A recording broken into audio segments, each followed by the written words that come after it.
All right, guys, today we're going to be transforming angles to prove they are congruent. Now that we know those vocabulary terms, we can use them to transform them. And when I'm talking about transformations, I'm referring back to reflecting and rotating and translating. But we're going to use them to prove that some angles are congruent. All right, so here we have this diagram, and we want to prove that angle 1 is congruent to angle 4. All right, so angle 1 is up here, and so is angle 4. We know those are vertical angles, but we can prove they're vertical angles because if I take angle 1 and I rotate it 180 degrees around the origin, it lands on top of angle 4. So angle 1 is vertical and congruent to angle 4 because if rotated 180, it falls on angle 4 exactly.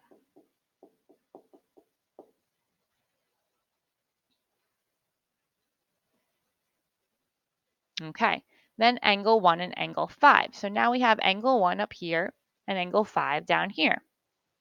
So angle 1 and angle 5 are both obtuse angles, so we know that they are congruent. We want to prove it with a transformation. So we can say angle 1, and this one corresponds because they're in matching positions, corresponds to angle 5 and is congruent because it can be translated down the transversal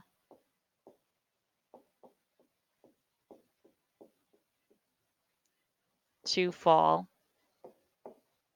exactly on angle 5. Okay, so it sounds silly, but again, you want to use the language of a transformation. Okay, then last, number 3, angle 1 and angle 8. So angle 1 is way up here, angle 8 is way down here. Those, if you remember, are what we call alternate exterior angles. So angle 1 is alternate exterior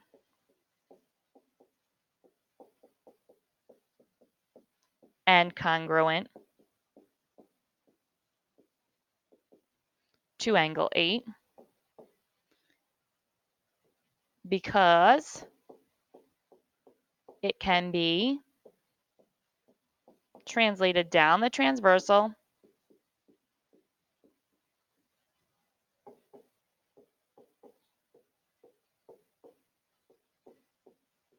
and rotated 180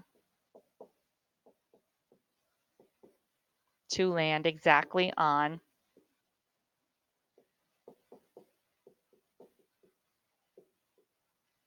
angle 8. Okay, so that's usually the language that you're going to be using. If they're vertical, it's just rotating 180.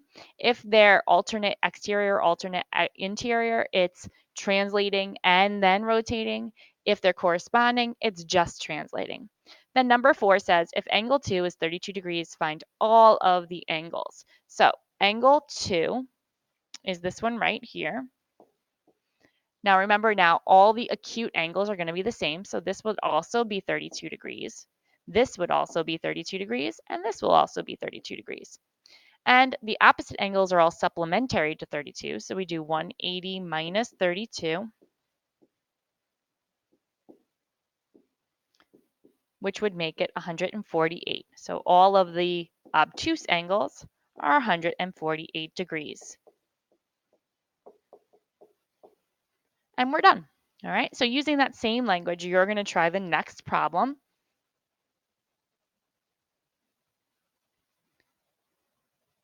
Take your time, use that language of translating, rotating 180, or a combination of translating and rotating 180.